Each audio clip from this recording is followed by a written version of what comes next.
Hello students, myself Mallikarjun, Assistant Professor, Department of Commerce.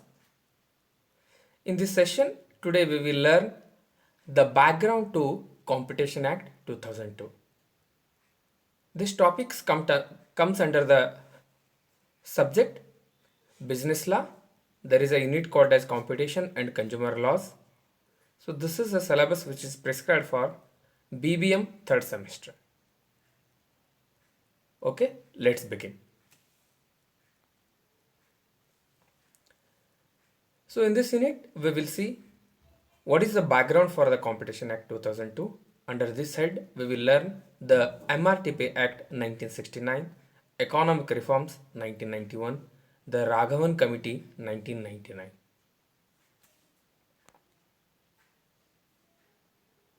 Dear students, before going for this Competition Act 2002, we will go some back. We will go to history. ಏನಪ್ಪ business ಲಾ ಕ್ಲಾಸಲ್ಲಿ history ಅಂತ ಅಂದ್ಕೊಂಡಿದ್ದೀರಾ? ನಮಗೆ ಇತಿಹಾಸ ಗೊತ್ತಾದ್ರೇ ಈ competition act ಯಾಕೆ ಬಂತು ಅಂತ ಒಂದು ಗೊತ್ತಾಗುತ್ತೆ. So dear students, as we are well aware that before 1947 we were ruled by the British people. ಬ್ರಿಟಿಷರು ನಮ್ಮನ್ನು ಆಳ್ವಿಕೆ ಮಾಡ್ತಾಯಿದ್ರು. These British people actually they did not come to India to rule us. Basically they come to India to for trading. ವ್ಯಾಪಾರಕ್ಕಾಗಿ ಬಂದಿದ್ರು. But after seeing all the conditions in India, finally they acquired a whole India and they started to rule. ನಿಮಗೆಲ್ಲ ಗೊತ್ತೇ ಇದೆ, ನಾವು ಸ್ವತಂತ್ರಕ್ಕಾಗಿ ಎಷ್ಟು ಹೋರಾಟ ಮಾಡಿದ್ದೀವಿ, ಎಷ್ಟು ಜನರು ಹುತಾತ್ಮರಾದರು, ಎಂತೆಂಥ ಹೋರಾಟಗಳೆಲ್ಲ ಆದವು, ಚಳುವಳಿಗಳೆಲ್ಲ ಆದವು. ಇಂಥ ಒಂದು ಸ್ಥಿತಿಯಲ್ಲಿ ಸ್ವತಂತ್ರ ಬಂದ ನಂತರ ಯಾರಾದರೂ ಕೂಡ ವ್ಯಾಪಾರವನ್ನು ಮತ್ತೊಂದು ಸಲ ಖಾಸಗಿಯವರು ಕೊಡಲಿಕ್ಕೆ ಪ್ರಯತ್ನ ಪಡ್ತಾರೆ? ಖಂಡಿತವಾಗ್ಲೂ ಇಲ್ಲ. ಈ ಒಂದು ಕಾರಣಕ್ಕಾಗಿ all our forefathers what they thought, we will never give the power of trading, the power of business, the power of economic to private people or to some people. It means all the power related with industry, with economics, it should lie with the government. ಸರ್ಕಾರವೇ ಎಲ್ಲ ನೀತಿ ನಿಯಮಗಳನ್ನು ಮಾಡಬೇಕು, ಸರ್ಕಾರವೇ ಎಲ್ಲ ರೀತಿಯಾಗಿ ಇಡೀ ದೇಶದ ಚುಕ್ಕಾಣಿ, ಅರ್ಥವ್ಯವಸ್ಥೆ ಸಂಬಂಧಪಟ್ಟಂಥ ಚುಕ್ಕಾಣಿ ಸರ್ಕಾರದ ಕೈಲಿ ಹಿಡಬೇಕು ಅನ್ನೋಂಥ ಭಾವನೆ ಇತ್ತು. ಆ ಕಾಲದಲ್ಲಿ ಇದು ಸತ್ಯವೂ ಇತ್ತು. ಯಾಕಂದರೆ ಈಗಾಗಲೇ ಒಂದು ಸಲ ನಾವು ಪೆಟ್ಟು ತಿಂದಿದ್ವಿ, ವ್ಯಾಪಾರ ಮಾಡೋಕ್ಕೆ ಬಂದವರೇ ನಮಗೆ ಆಳ್ವಿಕೆ ಮಾಡಿದರು. So due to that risk, the Indian government after 1950 it started step by step the planning. Based on that planning, the government of India, what it did, it made planned economic development. ಅದಕ್ಕಾಗಿ ನಮ್ಮ ಇಂಡಿಯಾದಲ್ಲಿ planning commission ಜಾರಿ ಬಂತು. ಇವಾಗ planning commission ಇಲ್ಲ, ಅದ್ರ ಬದಲಾಗಿ ಏನಿದೆ, ನೀತಿ ಆಯೋಗ ಇದೆ. Okay, so basically in India what we use to do, we use to make 5 years plans. 5 ವರ್ಷಕ್ಕೆ ಪಂಚವಾರ್ಷಿಕ ಯೋಜನೆ ಅಂತ ಮಾಡ್ಕೋತಾ ಇದ್ದೀವಿ. Based on 5 years plan, we use to make the economic development. So what was the main objectives of our planned economic development? If you see what was the objective of our planned economic development, the forefathers and the economists, they wanted broad industrial base. It means the government of India from that period also they wanted to make industrial base, because after the British left to India, in India only there were small scale industries. ಕೇವಲ ಕರಕುಶಲ ಕಾರ್ಮಿಕರು, ಸಣ್ಣ ಸಣ್ಣ ಕೈಗಾರಿಕೆಗಳು ಮಾತ್ರ ಇದ್ವು. ಭಾರತದಂತಹ ಅತೀ ದೊಡ್ಡ ವಿಶಾಲವಾದಂಥ ದೇಶಕ್ಕೆ ನಾವು ಬರೀ ಈ ಸಣ್ಣ ಕೈಗಾರಿಕೆಗಳಿಂದ ಎಲ್ಲ ಉತ್ಪನ್ನಗಳು ಒದಗಿಸೋದು ಅಸಾಧ್ಯವಾಗಿತ್ತು.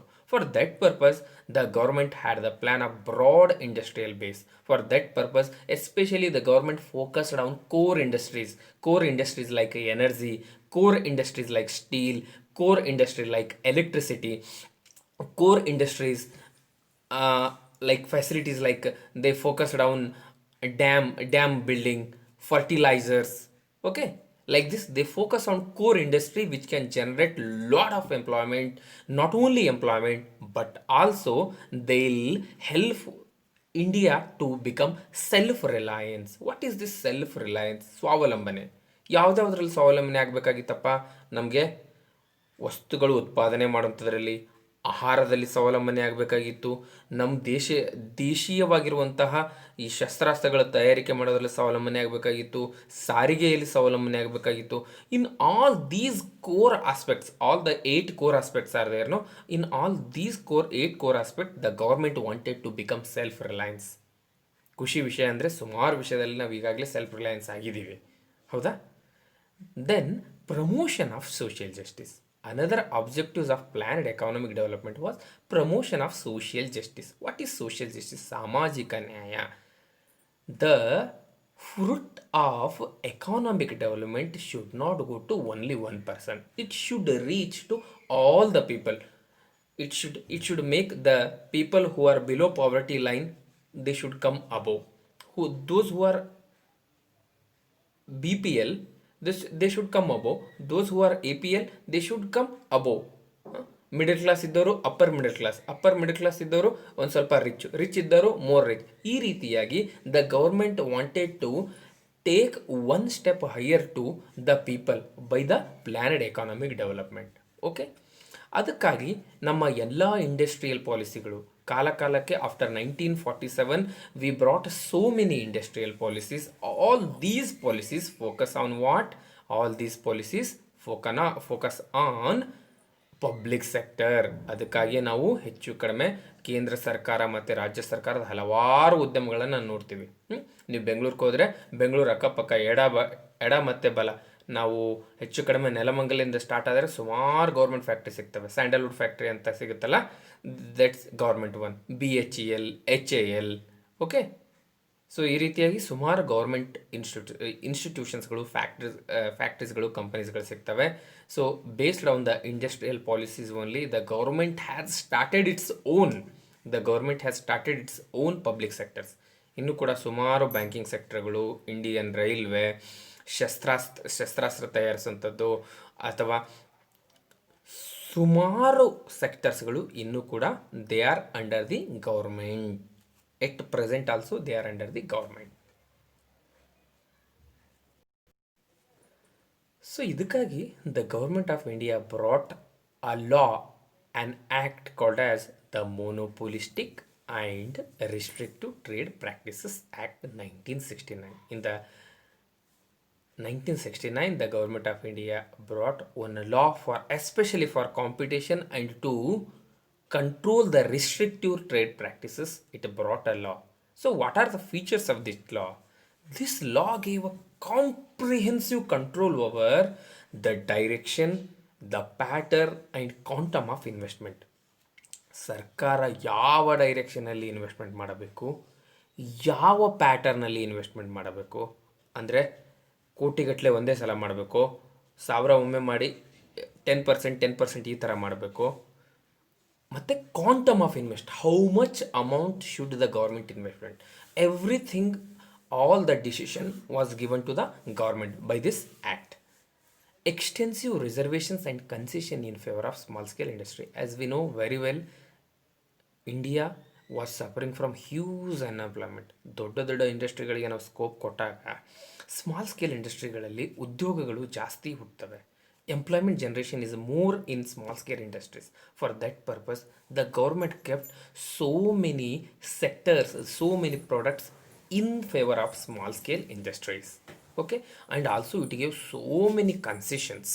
Okay, concessions, ಟ್ಯಾಕ್ಸಲ್ಲಿ ಕನ್ಸೆಷನ್ ಕೊಡಿಸ್ತು, ಎನರ್ಜಿ, ಲ್ಯಾಂಡಲ್ಲಿ ಕನ್ಸೆಷನ್ ಕೊಡುವಂಥದ್ದು, ಅವರಿಗೆ ಎಕ್ಸ್ಪೋರ್ಟ್ಗೆ ಪ್ರಮೋಷನ್ಸ್ಗೆ ಅವಕಾಶ ಕೊಡುವಂಥದ್ದು, ಇಂಪೋರ್ಟಲ್ಲಿ ಸಬ್ಸಿಡಿ ಕೊಡುವಂಥದ್ದು, like that so many concession the government of India has given. Protection to domestic industry. Whatever the industries were there in India, whatever sector, energy sector, textile sector, food sector, processing sector, agriculture sector, in all the sector the government of India from this act it gave protection ಅಂದರೆ ಒಂಥರ ಕೊಡೆ ಹಿಡ್ದಂಗೆ. FDI, ವಿದೇಶಿ ಬಂಡವಾಳ ಬರದೇ ಇರೋದು ನೋಡ್ಕೊಳ್ಳೋಂಥದ್ದು, ಯಾರ ಒಂದು ದೊಡ್ಡ ಕಂಪನಿ ತನ್ನ ಎಕ್ಸ್ಪೆನ್ಷನ್ ಮಾಡ್ತಾ ಇದ್ರೆ ಗೌರ್ಮೆಂಟ್ ಪರ್ಮಿಷನ್ ತೊಗೊಳ್ಳೋಂಥದ್ದು, ಈ ರೀತಿ by making such laws and rules and regulations the government of India tried to protect the domestic industry. Not only that, but also price and distribution controls. What is this price and distribution controls? By this MRTP Act, the government was controlling the price.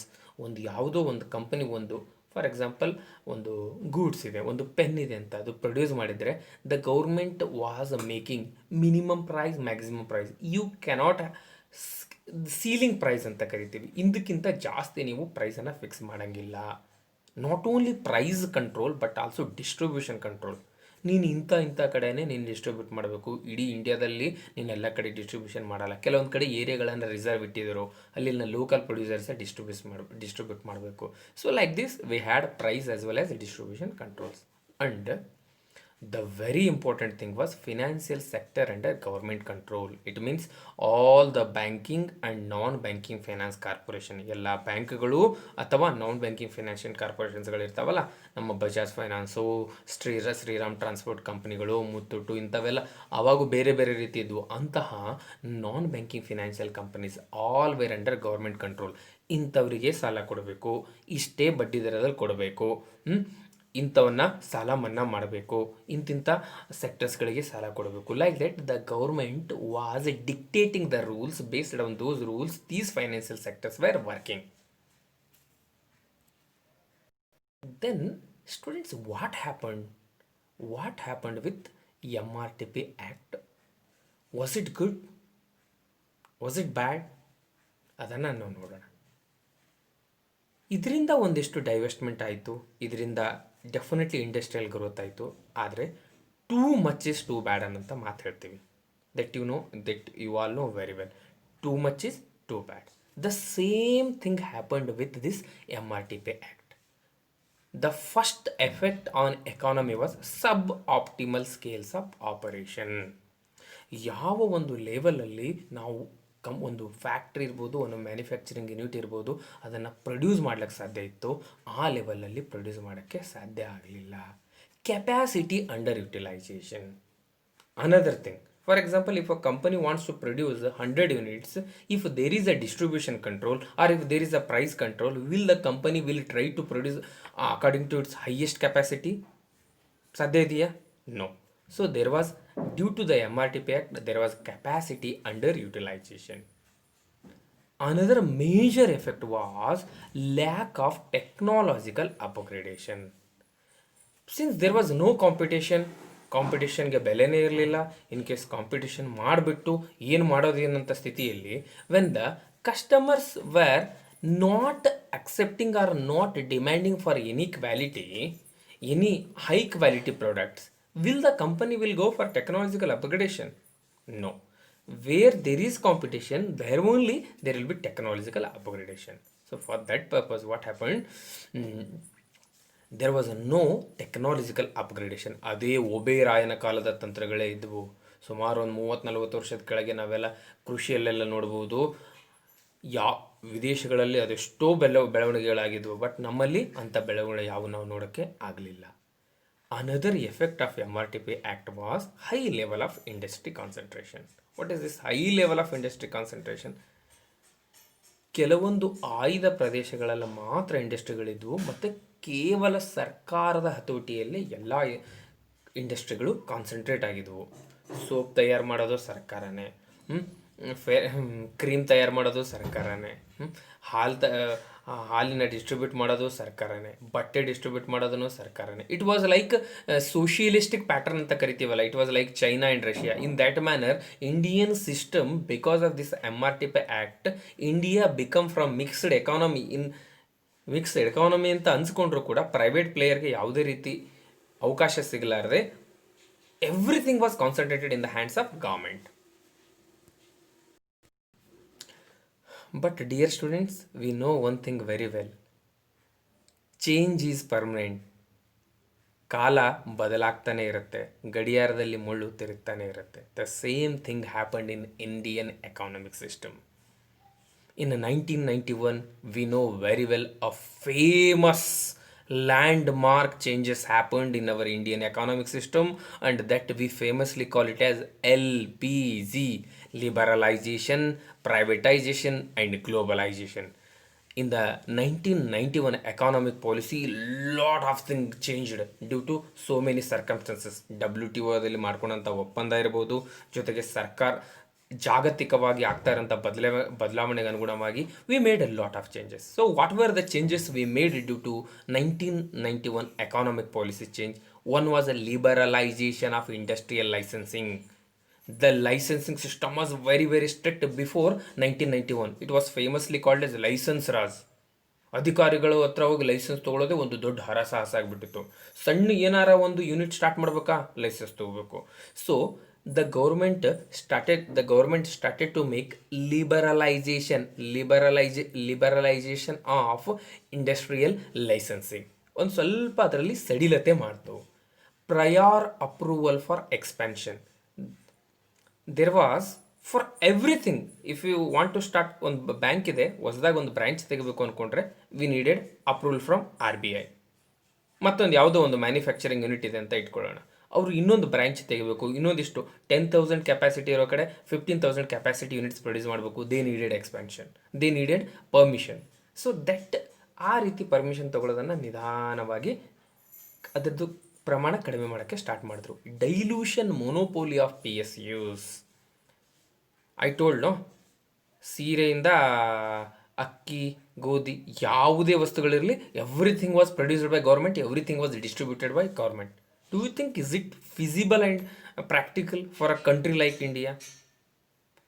ಕೋಟ್ಯಾಂತರ ಜನರಿರುವಂಥ ಭಾರತ ದೇಶದಲ್ಲಿ, ಲಕ್ಷ ಚದರಗಟ್ಟಲೆ ಇರುವಂಥ ದೇಶದಲ್ಲಿ, is it feasible and possible? Proper management ಆಗೋದಿಲ್ಲ. For that purpose the government started to dilute ತನ್ನ ಪ್ರಮಾಣವನ್ನು, PSUಗಳ ಪ್ರಮಾಣವನ್ನು the government wanted to dilute its stake. ಅದಕ್ಕಾಗಿ ಇವಾಗ SBI ಅಂತ ಬ್ಯಾಂಕಲ್ಲಿ ಗೌರ್ಮೆಂಟ್ ಮೊದಲು 100% ತನ್ನ ಸ್ಟೇಕ್ ಇಟ್ಕೊಂಡಿದ್ರೆ, ತನ್ನ ಶೇರ್ ಹೋಲ್ಡಿಂಗ್ ಇಟ್ಕೊಂಡಿದ್ರೆ, ಇವಾಗ ಅದನ್ನು 60%, 50% ಈ ರೀತಿ ತನ್ನ ಸ್ಟೇಕನ್ನು ಕಡಿಮೆ ಮಾಡ್ತಾ ಬರ್ತಾ ಇದೆ. ರೀಸೆಂಟಾಗಿ ಹಿಂದೂಸ್ತಾನ್ ಏರೋನಾಟಿಕ್ ಲಿಮಿಟೆಡ್ ಅಂತ ಒಂದು ಕಂಪ್ನಿ ಇತ್ತು.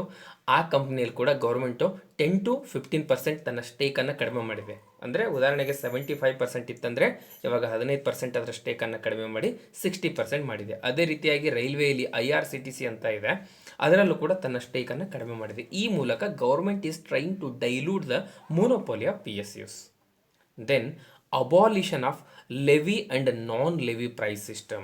Levy and non levy price ಸಿಸ್ಟಮನ್ನು ಕೂಡ ಗೌರ್ಮೆಂಟು ಅಬಾಲಿಷ್ ಮಾಡ್ತು. Tariff and non tariff barriers. For export and import we have tariff and non tariff barriers. ಈ ಆಮದು ಸುಂಕ ಅಂತ ಬರುತ್ತೆ, ಓಕೆ, ಈ ರೀತಿ ಸುಂಕಗಳು. ವಿ ಹ್ಯಾವ್ ಕೆಲವೊಂದು ಕೋಟಾ ಸಿಸ್ಟಮ್ ಅಂತ ಬರುತ್ತೆ. ಒಂದು ದೇಶದಿಂದ ಇಂತಿಷ್ಟೇ ನಾವು ಇಂಪೋರ್ಟ್ ಮಾಡ್ಕೋಬೇಕು, ಒಂದು ದೇಶಕ್ಕೆ ನಾವು ಇಂತಿಷ್ಟೇ ಎಕ್ಸ್ಪೋರ್ಟ್ ಮಾಡಬೇಕು. This quota system, okay. Then we have custom duty. Like these are all called as tariff and non tariff barriers. ಅದರಲ್ಲೂ ಒಂದು ಸ್ವಲ್ಪ ಚೇಂಜಸ್ ಗೌರ್ಮೆಂಟು ಮಾಡ್ತು. ಜೊತೆಗೆ very importantly the exchange rate regime rationalised. ಮೊದಲು ಹೆಂಗಿತ್ತಂದರೆ, ಒಂದು ಯಾವುದೋ ಒಂದು ವಸ್ತು ವಿದೇಶದಿಂದ ಒಂದು ಟೆಕ್ನಾಲಜಿ ನಾವು ಇಂಪೋರ್ಟ್ ಮಾಡ್ಕೋಬೇಕಾದ್ರೆ ಮೊದಲು RBI ಹತ್ರ ಹೋಗ್ಬಿಟ್ಟು ನಮ್ಮ ಇಂಡಿಯನ್ ರುಪೀಸನ್ನು ಕೊಟ್ಟು ಅದು ಡಾಲರ್ಗೆ ಎಕ್ಸ್ಚೇಂಜ್ ಮಾಡ್ಕೋಬೇಕಾಗಿತ್ತು. ಪ್ರತಿ ಸಲ we needed permission from RBI for current account and capital account transaction. But in 1991 policy what happen, the government slightly rationalized the exchange rate regime. So these were the important changes which we saw in 1991 economic policy, and all these changes had effect on Indian economy. In the meanwhile, in the whole world, there are so many things were happening in that 1990s period ಅಲ್ಲಿ. ನಮ್ಮ south Asian ಕಂಟ್ರೀಸ್ಗಳು, China ಮತ್ತು European ಕಂಟ್ರೀಸ್ಗಳಲ್ಲಿ ಬಹಳಷ್ಟು ಬದಲಾವಣೆಗಳಾಗ್ತಾ ಇದ್ವು. Everywhere they were talking about globalisation, privatisation, liberalisation, globalisation, privatisation, liberalisation. ಭಾರತ ಕೂಡ ಅದಕ್ಕೆ ಭಿನ್ನವಾಗಿ ಒಂದು ಚೌಕಟ್ಟಲ್ಲಿ ಇರೋಕ್ಕೆ ಸಾಧ್ಯ ಇರಲಿಲ್ಲ. Due to globalisation and 1991 economic reforms, the MRTP Act was looking like absolute. MRTP Act outdated ಆಗಿ ಕಾಣೋಕ್ಕೆ ಸ್ಟಾರ್ಟ್ ಆಗಿಬಿಡ್ತು, especially in the development of international laws which are related with competition laws. So ಅಂತಹ ಸ್ಥಿತಿಯಲ್ಲಿ ಈ ಒಂದು practical ಆಗಿ ಯೋಚನೆ ಮಾಡಿದ್ರೆ ಒಂದು ವಿಷಯ ಗೊತ್ತಾಗ್ತಾ ಇತ್ತು. ನಾವು we need a law which promotes competition, which does not curtail monopoly. ಮೋನೋಪೊಲಿಗೆ ಹಿಡ್ಕೊಂಡು ಕೊಡುವಂತಹ, ಮೋನೋಪೊಲಿಗೆ ಕಂಟ್ರೋಲ್ ಮಾಡುವಂತಹ ನಮ್ಮ ಲಾ ಬೇಕಾಗಿಲ್ಲ ನಮಗೆ. ಕಾಂಪಿಟೇಷನನ್ನು ಪ್ರಮೋಟ್ ಮಾಡುವಂತಹ ಲಾ ಬೇಕು. ಯಾಕಂದರೆ ಯಾವಾಗ ನಾವು ಗ್ಲೋಬಲೈಸೇಷನ್ ತೆರೆದುಕೊಂಡಿದ್ದೀವೋ ಆವಾಗ ಕಾಂಪಿಟೇಷನ್ಗೆ ನಾವು ವಿದಿನ್ ಇಂಡಿಯಾ, ಔಟ್ಸೈಡ್ ಇಂಡಿಯಾ ಕಾಂಪಿಟೇಷನ್ಗೆ ನಾವು ರೆಡಿ ಆಗಲೇಬೇಕು. ಅದೊಂದು ಮಾತು ಹೇಳ್ತಾರಲ್ಲ ಅಕ್ಕಮ್ಮದೇವರು, ಬೆಟ್ಟದ ಮೇಲೆ ಮನೆಯ ಮಾಡಿ ಮೃಗಗಳಿಗೆ ಅಂಜಿದೋಡೆ ಅಂತಯ್ಯ ಅಂತ. ಸೊ ಯಾವಾಗ ಗ್ಲೋಬಲೈಸೇಷನ್ನು, ಪ್ರೈವೇಟೈಸೇಷನ್, ಲಿಬರೈಸೇಷನ್ ಮಾಡಿದ ಮೇಲೆ ಕಾಂಪಿಟೇಷನ್ಗೆ ಅಂಜಿದಡೆ ಅಂತಯ್ಯ, ಕಾಂಪಿಟೇಷನ್ಗೆ ಪೂರಕವಾಗಿರುವಂಥ ಲಾನೇ ನಾವು ಮಾಡಬೇಕಾಗುತ್ತೆ. ಡಿಯರ್ ಸ್ಟೂಡೆಂಟ್ಸ್, ಈ ಎಲ್ಲ ಬೆಳವಣಿಗೆಗಳನ್ನು ಆಯಾ ಸರ್ಕಾರಗಳು ಗಮನಿಸ್ತಾನೇ ಇದ್ವು. So by observing all these things, the government of India thought that is it MRTP act necessary ನಾವು ಇನ್ ಪ್ರೈಸ್ ಕಂಟ್ರೋಲ್ ಮಾಡೋಂಥದ್ದು, ಪ್ರೈಸ್ ಡಿಸ್ಟ್ರಿಬ್ಯೂಷನ್ ಮಾಡೋಂಥದ್ದು, ಎಕ್ಸ್ಪೆನ್ಷನ್ಗೆ ಪರ್ಮಿಷನ್ ತೊಗೊಳ್ಳೋಂಥದ್ದು, ಲೈಸೆನ್ಸ್ ತೊಗೊಳ್ಳೋಂಥದ್ದು, ಸ್ಟಿಲ್ ಈಸ್ ಇಟ್ ವ್ಯಾಲಿಡ್? ಯಾವ ಥರ ಅಂದರೆ 2020 ಕೂಡ ಕೀಪ್ಯಾಡ್ ಫೋನ್ ವ್ಯಾಲಿಡಾ ಅನ್ನೋಂಥ ಕ್ವಶನ್ ಬಂದ್ಬಿಡುತ್ತಲ್ಲ. ಇವಾಗ ಏನಿದ್ರು ಸ್ಮಾರ್ಟ್ ಕಾಲ. ಅದೇ ರೀತಿಯಾಗಿ 1991 ಆದ ಎಕಾನಾಮಿಕ್ ರಿಫಾರ್ಮ್ಸ್ಗಳನ್ನು ಇಟ್ಕೊಂಡು 1969 ಲಾಸ್ ಈಸ್ ಇಟ್ ವ್ಯಾಲಿಡ್ ಅನ್ನೋಂಥ ಕ್ವಶನ್ನು ಗೌರ್ಮೆಂಟ್ಗಳಿಗೆ, ಬಿಗ್ ಬಿಸ್ನೆಸ್ ಹೌಸಸ್ಗಳಿಗೆ ಎಲ್ರಿಗೂ ಕಾಡ್ತಾ ಇತ್ತು. So finally government of India in 1999 October month, it is decided that we will frame one new committee, a committee on competition policy and competition law. ಒಂದು ನಾವು ಕಮಿಟಿಯನ್ನು frame ಮಾಡ್ತೀವಿ. ಆ committee ಏನು ಮಾಡಬೇಕು, ನಮಗೆ ಅಡ್ವೈಸ್ ಕೊಡಬೇಕು. ಯಾವುದಕ್ಕೆ? What should be a new modern competition law for the country in line with international developments. ಅಂತಾರಾಷ್ಟ್ರೀಯದಲ್ಲಿ ಯಾವ್ಯಾವ ರೀತಿ ಡೆವಲಪ್ಮೆಂಟ್ಗಳಾಗಿದ್ದಾವೋ, ಯಾವ ರೀತಿ ಕಾಂಪಿಟೇಷನ್ ಲಾಸ್ಗಳಿದ್ದಾವೋ, ಅದೇ ರೀತಿಯಾಗಿ ನಮ್ಮ ಇಂಡಿಯಾದಲ್ಲಿ ಕೂಡ ಇರಂಗೆ ಒಂದು ಕಾನೂನನ್ನು ನಾವು ತರೋಕ್ಕೆ ಪ್ರಯತ್ನ ಮಾಡಬೇಕು. ಆ ನಿಟ್ಟಿನಲ್ಲಿ ನೀವು ನಮಗೆ ಸಜೆಷನ್ಸ್ ಕೊಡ್ರಿ ಅಂತ it framed a committee. That committee name is SVS Raghavan Committee. This committee is also called as High Level Committee on Competition Law and Competition Policy, since it was under the chairmanship of Mr. SVS Raghavan. ಆ ಕಾರಣಕ್ಕಾಗಿ this committee is also called as Raghavan committee. ಈ committee ಕೆಲಸ ಏನು ಅಂತಂದರೆ, they should tell what should be a new law which is related with competition, ಮತ್ತು MRTP ಆ್ಯಕ್ಟಲ್ಲಿ ಏನಾರ ಬದಲಾವಣೆಗಳು ಮಾಡೋದಿದ್ದರೆ ಏನು ಮಾಡಬೇಕು ಅಂತ. ಡಿಯರ್ ಸ್ಟೂಡೆಂಟ್ಸ್, ಇದುವರೆಗೆ ನಾವೇನು ಮಾಡ್ತೀವಿ, MRTP ಆ್ಯಕ್ಟ್ ಅಂದರೆ ಏನು, ಅದರ ಫೀಚರ್ಸ್ಗಳೇನು, ಅದು ನಮ್ಮ ಇಂಡಿಯನ್ ಎಕಾನಮಿ ಮೇಲೆ ಯಾವ ರೀತಿ ಇಂಪ್ಯಾಕ್ಟ್ ಬೀರುತ್ತು, 1991 ಎಕಾನಾಮಿಕ್ಸ್ ಪಾಲಿಸಿ ಬಂದ ನಂತರ MRTP ಆ್ಯಕ್ಟ್ ಯಾಕೆ ಅಬ್ಸಲ್ಯೂಟ್ ಆಯಿತು, ಅದಕ್ಕಾಗಿ ಗೌರ್ಮೆಂಟ್ ಏನು ಸ್ಟೆಪ್ ತಗೊಂತು ಅಂತ ನಾವು ನೋಡಿದ್ದೀವಿ. ಈ ಕಾಂಪಿಟೇಷನ್ ಆ್ಯಕ್ಟ್ 2002ಗೆ ಬ್ಯಾಕ್ಗ್ರೌಂಡ್ ಆಗಿ ಇಷ್ಟೆಲ್ಲ ವಿಷಯಗಳನ್ನು ನಾವು ತಿಳ್ಕೊಳ್ಬೇಕಾಗುತ್ತೆ. ಹಾಗಾದರೆ ಈ SVS ರಾಘವನ್ ಕಮಿಟಿ ಏನು ಸಜೆಷನ್ ಕೊಡುತ್ತೆ, ಕೊಟ್ಟಿರೋ ಸಜೆಷನನ್ನು ಗೌರ್ಮೆಂಟು ಯಾವ ರೀತಿ ರಿಸೀವ್ ಮಾಡುತ್ತೆ, ಅದರ ಮುಂದೆ ಏನು ಎಫೆಕ್ಟ್ ಆಗುತ್ತೆ ಅಂತ ನಾವು ನೆಕ್ಸ್ಟ್ ಸೆಷನ್ನಲ್ಲಿ ನೋಡೋಣ. ಈ ವಿಡಿಯೋ ನೋಡಿದಂತಹ ತಮಗೆಲ್ಲರಿಗೂ ಧನ್ಯವಾದಗಳು. Dear students,